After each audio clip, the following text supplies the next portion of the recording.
بہت بڑے عالم دین آیت اللہ شیخ ابو الحسن اصفہانی 8 سال کے تھے تو انہوں نے علم دین حاصل کرنا شروع کیا۔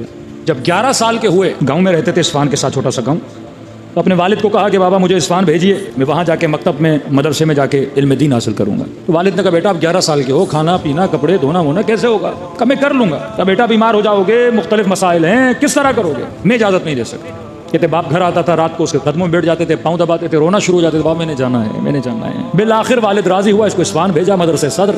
کہتے 4 مہینے میں نے دل لگا کے پڑھائی کی۔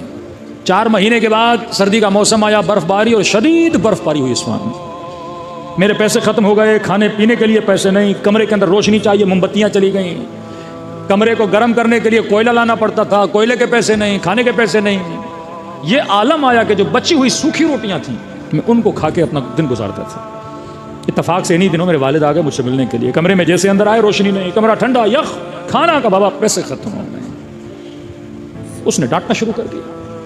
میں نے تو پہلے کہا تھا یہاں سروائیول مشکل ہے، بیمار پڑ جاتے، منع کر رہا تھا، سامان باندھو اور واپس چلو۔ کہتے والد کو کیا کہوں، حالت واقعا میری ایسی تھی، کوئی بھی باپ ہوتا بچے کو نہیں چھوڑتا۔ تو میں نے کہا مجھے چند منٹ دے، میں ابھی آ رہا ہوں۔ کمرے سے باہر نکلا، صحن میں گیا، نگاہیں بلند کی، توسل کیا امام زمانہ سے۔ میں نے کہا مولا آپ کی راہ پہ چل رہا ہوں، اور آپ نے ہی فرمایا کہ ہم وہ قوم ہیں جن کا وارث موجود ہے، ہم وہ ہیں جب مشکل میں پڑتے ہیں تو پیچھے سے کوئی دست غیبی آتا ہے اور مدد کرتا ہے۔ مولا یہ مجھے لے کر چلے جائیں کہ میں آپ کی خاطر یہاں پہ آیا ہوں۔ چلے زار و قطار 11 سال کا بچہ خلوص سے دل سے امام زمانہ سے باتیں کر رہا ہے۔ پھر اچانک مدرسے کا دروازہ کھٹکا، خادم گیا۔ کون؟ خادم نے کہا کہ ابو الحسن کوئی بلا رہا ہے تمہیں۔ اب کہہ رہے اصفہان مجھے کوئی جانتا ہی نہیں، کونے کونے دروازے پہ پہنچا، کہہ رہے نورانی وجود ہے، کوئی شخص ہے۔ مجھے کہا ابو الحسن پریشان کیوں ہوتے ہو؟ کمرے میں موم بتیاں نہیں ہیں، تم نے لگ رہا ہے صحیح سے ڈھونڈی نہیں ہے، ذرا غور سے ڈھونڈنا، پیچھے بہت پڑی ہوئی ہیں۔ پیسے نکالے میرے ہاتھ پہ رکھے، کہ جا کوئلے لے، کمرے کو گرم کر، کچھ کھانا لے، مہمان کو بھوکا نہیں بٹھایا کرتے، اور آج کے بعد پریشان ہونے کی ضرورت نہیں کیونکہ تو وہ ہے جس کا وارث زندہ ہے۔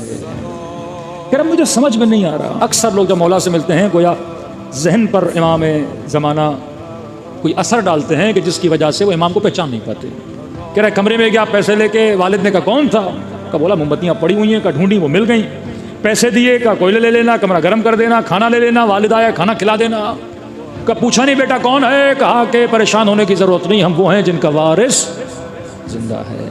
کہتے والد کھڑے تھے، بزرگ تھے، جیسے سنا تو گھٹنوں کے بل بیٹھ گئے۔